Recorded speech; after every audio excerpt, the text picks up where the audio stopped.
Pétrole, à 58 ans, Aliou Boubacar Diallo s'est construit un véritable empire économique. L'homme d'affaires est candidat à l'élection présidentielle. Il est notre invité. Bonsoir Aliou Boubacar Diallo. Bonsoir. Alors l'élection présidentielle est prévue le 29 juillet prochain. Les attaques djihadistes se multiplient dans le nord du Mali. Selon vous, l'État peut-il organiser correctement des élections aujourd'hui? De toute façon, il n'y a pas d'autre issue possible. Il faut que l'État organise ses élections. C'est un État qui a montré son incapacité à organiser des élections. La preuve, la réforme constitutionnelle a été annulée. Les élections régionales ont été reportées. Le respect de l'agenda constitutionnel est très important pour nous Maliens aujourd'hui. Alors en 2013, vous étiez un poids lourd de l'entourage d'IBK. Vous aviez même largement financé sa campagne électorale. Quel était l'intérêt pour vous de le financer à cette époque ? Nous avons soutenu IBK en 2013 pour la paix au Mali. Pour la paix au Mali, on pensait que c'était l'homme de la situation. Mais aujourd'hui, je suis meurtri. J'ai mal pour mon Mali. J'ai mal. Est-ce qu'il n'y avait pas un intérêt personnel en tant qu'homme d'affaires à financer IBK? Je n'ai rien demandé à IBK. Il y a beaucoup de témoins à cela. Aujourd'hui, je suis meurtri. J'ai mal pour la faillite de mon pays, faillite de la gouvernance, faillite sécuritaire, faillite sur le plan politique.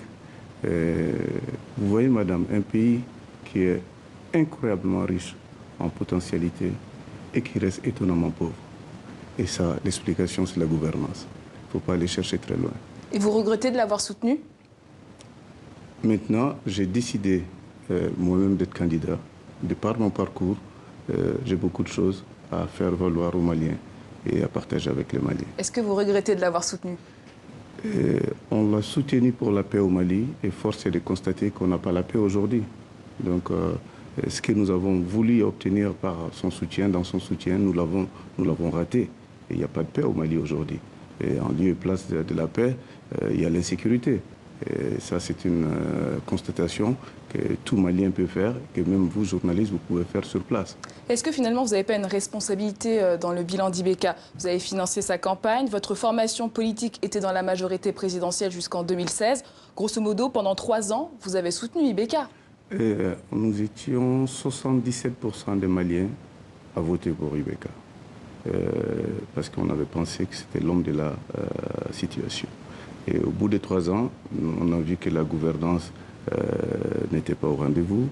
Le pays était en proie à des rébellions à n'en plus finir, et à des mouvements terroristes à répétition.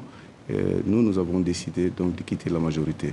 Je ne pense pas que les 77% des Maliens qui ont voté pour IBK sont responsables de la faillite de la gouvernance. Alors vous avez plus d'expérience dans le milieu des affaires qu'en politique. Est-ce que c'est votre statut de milliardaire qui vous permet de prétendre à la présidence aujourd'hui?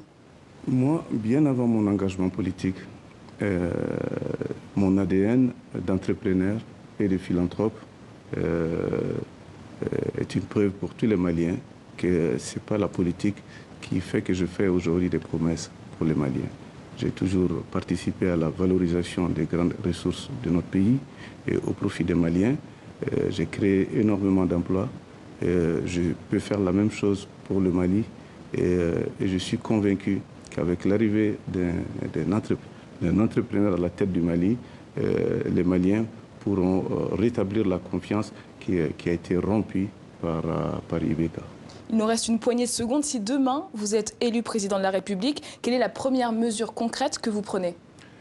La faillite de la gestion IBK a rompu le pacte de confiance entre les citoyens et l'État. Il faut rétablir ce pacte de confiance. Mais quelles mesures concrètes? La sécurité, des mesures sur le plan sécuritaire et puis l'exploitation de nos ressources. Nous avons une grande richesse, c'est notre jeunesse qui est en train de se perdre aujourd'hui dans la précarité. Et je pense qu'il est possible, avec cette jeunesse, avec les femmes et les jeunes du Mali, de réussir le plan que nous avons pour le Mali. Merci beaucoup Aliou Boubacar Diallo d'avoir répondu à nos questions. C'est moi qui vous remercie. C'est un monument de la communauté Zarma qui s'est éteint au Niger. Le griot Djibo